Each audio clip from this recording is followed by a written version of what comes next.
پریم چند کے افسانوی مجموعے واردات میں شامل پانچواں افسانہ روشنی۔ ICS پاس کر کے ہندوستان آیا تو مجھے ممالک متحدہ کے ایک کوہستانی علاقے میں ایک سب ڈویژن کا چارج ملا۔ مجھے شکار کا بہت شوق، اور کوہستانی علاقے میں شکار کی کیا کمی، میری دلی مراد پر آئی۔ ایک پہاڑ کے دامن میں میرا بنگلہ تھا، بنگلے ہی پر کچہری کر لیا کرتا تھا۔ اگر کوئی شکایت تھی تو یہ کہ سوسائٹی نہ تھی، اس لیے سیر و شکار اور اخبارات و رسائل سے اس کی کمی کو پورا کیا کرتا تھا۔ امریکہ اور یورپ کے کئی اخبار اور رسالے آتے تھے، ان کے مضامین کی شگفتگی اور جدت اور خیال آرائی کے مقابلے میں ہندوستانی اخبار اور رسالے بھلا کیا جچتے۔ سوچتا تھا وہ دن کب آئے گا کہ ہمارے یہاں بھی ایسے ہی شاندار رسالے نکلیں گے۔ بہار کا موسم تھا، پھاگن کا مہینہ۔ میں دورے پر نکلا، الندوار کے تھانے کا معائنہ کر کے گجن پور کے تھانے کو چلا۔ کوئی 18 میل کی مسافت تھی، مگر منظر نہایت سہانا۔ دھوپ میں کسی قدر تیزی تھی، مگر ناخوشگوار نہیں۔ ہوا میں بھینی بھینی خوشبو تھی۔ آم کے درختوں میں بور آ گئے تھے اور کوئل کوکنے لگی تھی۔ کندھے پر بندوق رکھ لی تھی کہ کوئی شکار مل جائے تو لیتا چلوں۔ کچھ اپنی حفاظت کا بھی خیال تھا، کیونکہ ان دنوں جا بجا ڈاکے پڑ رہے تھے۔ میں نے گھوڑے کی گردن سہلائی اور کہا، چلو بیٹا چلو، 2.5 گھنٹے کی دوڑ ہے، شام ہوتے ہوتے گجن پور پہنچ جائیں گے۔ اور ساتھ کے ملازم پہلے ہی روانہ کر دیے گئے تھے۔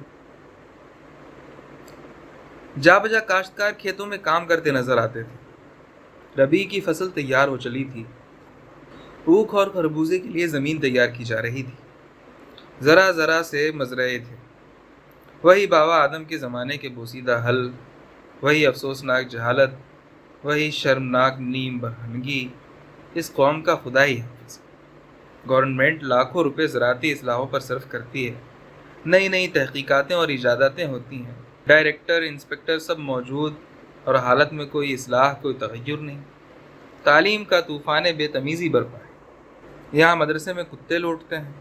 جب مدرسے میں پہنچ جاتا ہوں تو مدرس کو کھاٹ پر نیم غنودگی کی حالت میں لیٹے پاتا ہوں۔ بڑی دوا دوش سے 10-20 لڑکے جوڑے جاتے ہیں۔ جس قوم پر جمود نے اس حد تک غلبہ کر لیا، اس کا مستقبل انتہا درجہ مایوس ہے۔ اچھے اچھے تعلیم یافتہ آدمیوں کو سلف کی یاد میں آنسو بہاتے دیکھتا ہوں۔ مانا کہ ایشیا کے جزائر میں آرین مبلغوں نے مذہب کی روح پھونکی تھی۔ یہ بھی مان لیے کہ کسی زمانے میں آسٹریلیا بھی آرین تہذیب کا ممنون تھا، لیکن اس سلف پروری سے کیا حاصل؟ آج تو مغرب دنیا کا مشعل ہدایت، ننھا سا انگلینڈ نصف کرۂ زمین پر حاوی ہے۔ اپنی صنعت و عرفت کی بدولت بے شک مغرب نے دنیا کو ایک نیا پیغام عمل عطا کیا، اور جس قوم میں اس پیغام پر عمل کرنے کی قوت نہیں ہے، اس کا مستقبل تاریک ہے۔ جہاں آج بھی نیم برہنہ گوشہ نشین فقیروں کی عظمت کے راگ رکھے جاتے، آج بھی شجر و حجر کی عبادت ہوتی ہے، جہاں آج بھی زندگی کے ہر ایک شعبے میں مذہب گھسا ہوا ہے، اس کی اگر یہ حالت ہے تو تعجب کا کوئی مقام نہیں۔ میں انہی تصورات میں ڈوبا ہوا چلا جا رہا تھا۔ دفتن ٹھنڈی ہوا کا ایک جھونکا جسم میں لگا تو میں نے سر اوپر اٹھایا۔ مشرق کی جانب منظر گردآلود ہو رہا تھا۔ افق گرد و غبار کے پردے میں چھپ گیا تھا۔ آندھی کی علامت تھی۔ میں نے گھوڑے کو تیز کیا، لیکن لمحہ بلمحہ غبار کا پردہ وسیع اور وسیع ہوتا جاتا تھا، اور میرا راستہ بھی مشرق ہی کی جانب تھا۔ گویا میں یکا و تنہا طوفان کا مقابلہ کرنے دوڑا جا رہا تھا۔ ہوا تیز ہو گئی، وہ پردہ غبار سر پر آ پہنچا، اور دفتن میں گرد کے سمندر میں ڈوب گیا۔ ہوا اتنی تند تھی کہ کئی بار میں گھوڑے سے گرتے گرتے بچا۔ 10-20 ہزار توپیں ایک ساتھ چھوٹتی تب بھی اتنی ہولناک صدا نہ پیدا ہوتی۔ وہ سرسراہٹ اور گڑگڑاہٹ تھی کہ لمان، گویا فطرت نے آندھی میں طوفان کی روح ڈال دی۔ 10-20 ہزار توپیں ایک ساتھ چھوٹتی تب بھی اتنی ہولناک صدا پیدا نہ ہوتی۔ مارے گرد کے کچھ نہ سوچتا تھا، یہاں تک کہ راستہ بھی نظر نہ آتا تھا۔ اوف، ایک قیامت تھی جس کے یاد سے آج بھی کلیجہ کانپ جاتا۔ میں گھوڑے کی گردن سے چمٹ گیا اور اس کے عیالوں میں منہ چھپا لیا۔ سنگریزے گرد کے ساتھ اڑ کر منہ پر اس طرح لگتے تھے جیسے کوئی کنکریوں کو پچکاری میں بھر کر مار رہا۔ ایک عجیب دہشت مجھ پر مسلط ہو گئی۔ کسی درخت کے اکھڑنے کی آواز کانوں میں آ جاتی تو پیٹ میں میری آنتیں تک سمٹ جاتی۔ کہیں کوئی درخت پہاڑ سے میرے اوپر گرے تو یہیں رہ جاؤں۔ طوفان میں ہی بڑے بڑے تودے بھی تو ٹوٹ جاتے ہیں۔